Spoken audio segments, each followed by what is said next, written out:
panahon, alam mo Sandro, sa administrasyon ni Pangulong Aquino ay talagang tinututukan ng pagtugon sa mga pangangailangan ng mga may hirap. Kaya naman, para bigyan tayo ng impormasyon tungkol dyan, this morning makakasama natin ang ating very special guests, si Commissioner Rick Domingo, Presidential Commission for the Urban Poor, and of course, Assistant Secretary and Head of Communications, Human Development and Poverty Reduction Cabinet Cluster, Asec Lila, Ramos, Shahani. Good morning po. Good morning po. Good morning. So, umpisa na natin, Sandro. Para kay Commissioner Rick, ano po ba yung plano ng Pangulong Aquino para sa mga urban poor? Yeah, magandang tanong yan, Dayan. Actually, sa ngayon, ang pinaka-priority ng Presidente ngayon ay yung ilikas yung mga tao na sa water, on top of the water sa Metro Manila. So, naglaan po siya dyan ng around 50 billion funds para dun sa mga in-city relocation ng mga informal settler families living in danger zone. So, yung pamilya na ito ay 104,000 sa buong Metro Manila, and then for 2016 around 19,000 yung bibigyan ng in-city relocation. Just to clarify lang, living in danger zone, ito po yung sa mga tabing dagat. Well, isa yan, tabing dagat, waterways, yan, well. like San Juan River, Tulyahan River, at iba pang mga connecting rivers in Metro Manila. So priority sila kasi alam mo din, may darating kasi na mga disaster this coming June and July. So mabatay sa prediction ng DOST. So kailangan natin maganda dito at tingnan yung kapakanan ng ating mga ISF na nakatira sa mga danger zone. Yes sir, pero ang pondo na po ito na hindi lang po naman nakalaan sa relocation dahil kasama pati yung pag nilikas sila, meron po mga trabaho para po siguro makakasustain sila, pati na rin po yung edukasyon. Kasama rin po dito. Isa sa mga priority na titignan doon sa relocation action plan na yung mga access to basic social services, yung pag-aaral ng kanilang mga anak, kasama na livelihood assistance. So, in the form of support services ng mga iba't ibang agencies of government din. So, importante rin dito yung livelihood nila kasi kung aalisin mo sila at ilalagay mo sila sa malayo, problema rin, babalik sila. Yes. Kaya ang priority ng Presidente May ngayon, sustainability sa kanilang livelihood kung saan man sila ma-relocate. That's right. So for Asec naman po, ano po ba yung mga plano o proyekto na ginagawa po ninyo para po mas lalong mabawasan yung mga mahihirap po sa bansa natin? Ay, napakagandang tanong yan. Hazel, good morning. And Sandro, you know, yung economy po natin, the majority of the entire contribution to the gross domestic product, over 85% po is handled by the private sector. And the government really only has an around 15% share. So the way to create jobs, because that's our biggest priority now, is to create jobs. The way jobs are created is not really to invent it in a government agency. You have to create vigorous movement in the economy. So one thing is we're really trying to push public-private partnerships. And and there are many things that we need to do. We need to grow the economy, pero po, hindi pwedeng 6% growth lang sa isang taon, tapos bababa na naman. Ang sabi po ng IMF at ng World Bank, kung gusto talaga nating ma-improve ang kahirapan, minimum 5 years of sustained growth. And we haven't had that since the 1960s, you see? So ma'am, ito naman pong private partnership program kasi usually po like the projects that are available for bidding are only given to the elite nga po, and then I'm aware that you wrote an article about this, about the Taipans and them being able to create jobs, but you stated that these jobs aren't for everyone, like they don't really reach out to the normal Filipinos. Yes.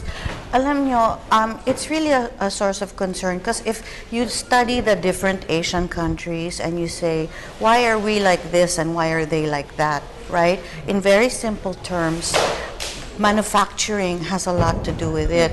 Tayo po, services ang orientation natin. Pero yung Malaysia, India, Singapore, they've really pushed their domestic manufacturing base. And how do you do that? There's a limit to how much the government can invest in it. You need your Taipans and your economic elite to invest. Of course, yung investment climate po natin is not yet perfect. Like the price of energy is high. There are things we need to do. But if you look at India, the non-resident Indians who live in Europe and America, they sent a lot of money back to their own country. At yung ating elite po, and I have many friends in the elite, so it's not a problem, but I'm just saying that a lot of the investments end up in luxury real estate and in commodity goods that are not essential. And what we really need are shipbuilding, electronics, yung makakabigay po ng trabaho sa mga mahihirap, hindi lang sa mga may college education. So ngayon, I believe different agencies po ngayon ay nagtutulungan for a common goal, which is yun nga po, matulungan or maibsan yung, mabawasan yung mga kahirapan dito po sa ating bansa. Ano po yung mga ahensya na ito na nagtutulungan? Ay, nako, they're all helping each other, and I mean, the beauty of the cluster system is we see each other every 2 weeks, so we all know each other very well, and the good thing is that all the agencies under the economic cluster work closely with the agencies development cluster, because poverty is both economic and social. Yes. Diba? So NEDA is doing a lot of work. Of course, NSCB, it counts everything. We need to count the poor so we know what kind of poor they are. Are they food poor? Are they income poor? Are they opportunity poor? Are they transient? So we need those statistics. Yes. You know. Yes, For Commissioner Rick, since nasabi na ngayon sa statistics, Sandro, tanong po, may figures po ba kayo or estimated po nung gaano karami po yung mahihirap sa ating bansa? Kung yung latest statistics ang pagbabatayan is around 27%, lower than the 2009 statistic on 2006. Medyo makikita mo doon, medyo slight lang yung variance niya. So, pero ang importante rito yung mga agencies of government nagkakaisa sa isang development goal, which is inclusive growth. Para makita ito, yung mag-trickle down sa baba, more investment on social infrastructure, housing, etc. etc. So, maraming pera ngayon at ang focus ng government, ng this administration ng government na ito ay more investment on asset reform, social protection, and other programs of government na mayroong direct impact sa poverty like education, health, housing, etc. etc. So ito naman po, pag-usapan naman nga po natin, dahil napag-usapan natin yung private-public partnership program, ngayon naman, can we talk about the CCT or yung Conditional Cash Transfer Program naman? Alam naman po natin na this is a project that is made to help the poor, and so far, how is it doing? Has it helped nga po our economy, and has it helped the urban poor sector? CCTs has done a lot, and I think we have a very good. It's not a perfect system like all over the world. A very good record so far, and I think the important thing to understand about CCTs, hindi naman po yun to address poverty today. Like if I give you 1,400 a month and say you have to go to school and you have to avail of health care, the theory is not really to help you today. The theory is it's a long-term intergenerational thing. So actually, yung mga anak mo, when you have them, or if you're giving birth, you have to make sure that you don't die after childbirth. Kasi yun po ang pinakamalaki nating problema, yung maternal mortality. And the women, they don't die during childbirth. They die around 1 month after childbirth because infection sets in. So we really need to make sure po that they do go avail of health care. And then in the long run, mag-i-improve yung maternal mortality rate, yung neonatal mortality rate, saka yung literacy rate. Pero long term po yun. So, napag-usapan natin yung tungkol dyan, may epekto po ba or mas nakaganda po ba na naipasa yung RH law para dun sa mga urban poor? Absolutely, because the RH bill is not really for the rich, because they can afford protection. The RH bill really is for the poor. because the lowest 20% of our population has double the birth rate of the normal population. So if our fertility rate is already 3.3%, you can calculate it for yourself. It's a staggering amount of humans and they're all poor. Kaya talaga importante, Sandro, lalo na sa mga urban poor, ang family planning. Yeah. Kasi dahil dun din talaga nagsisimula. Kung hindi talaga afford, tas ang daming anak, dun nagsastart ang poverty. And yes, kanina nga napag-usapan, ma'am, you mentioned na lahat nga po ng different agencies na tutulungan dito. And we know naman na kasama rin dito ang DepEd dahil sa health program. And maybe you could explain to our viewers now how this is a long-term investment also for for education for our mga urban poor people also.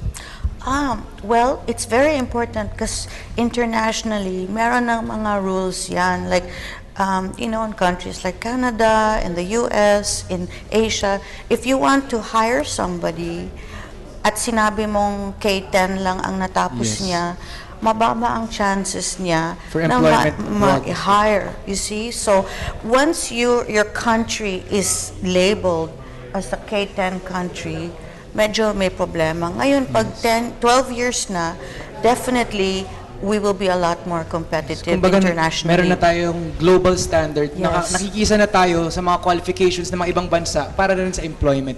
So, Commissioner Rick, do you have any message po to our viewers? Yeah, ang isa sa mga innovations ngayon sa government na ito ay yung people's participation. So there's a bottoms-up budgeting process na the people, the poor can participate in crafting programs and projects of the government.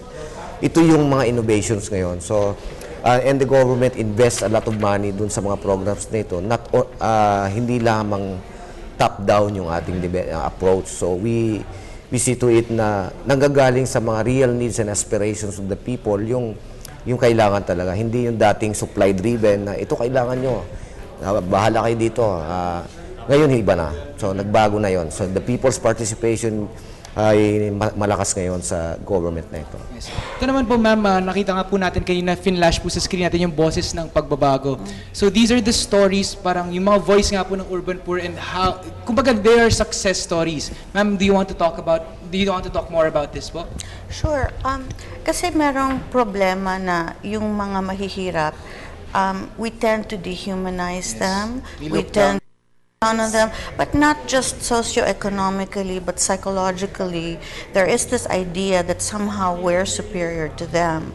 And so what I tried to do with the book, with the help of all these different agencies, is I wanted to find really moving stories about individuals from the 14 basic sectors of the poor. We have 14 sectors of the poor. So yung urban poor, that's only one sector.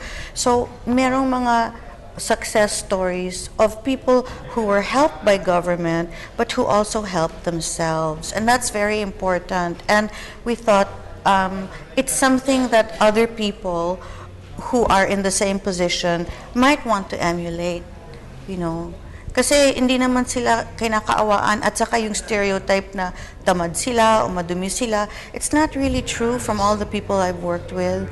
Some of them are really humbling people. So talagang dapat hindi natin generalize kung Yes. paano nga kumilos at paano ang At saka dapat bigyan natin importansya ang bawat Pilipino, regardless kung mayaman man o mahirap. Dapat pantay-pantay ang pagtingin natin sa bawat isa. So, isang napakaganda pong ehemplo at napakaganda sigurong basahin ang librong Boses ng Pagbabago para mas lalo po nating maintindihan ang kalagayan at kondisyon ng mga mahihirap.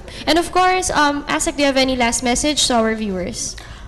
Sana po, let's be patient. The government is really working overtime, triple time, to improve the numbers and to address all of the problems of poverty. So, marami pong kailangan gawin, but I think you should just have faith, and we really need the help of the public and the private sector po, so that we can have more growth and more inclusivity.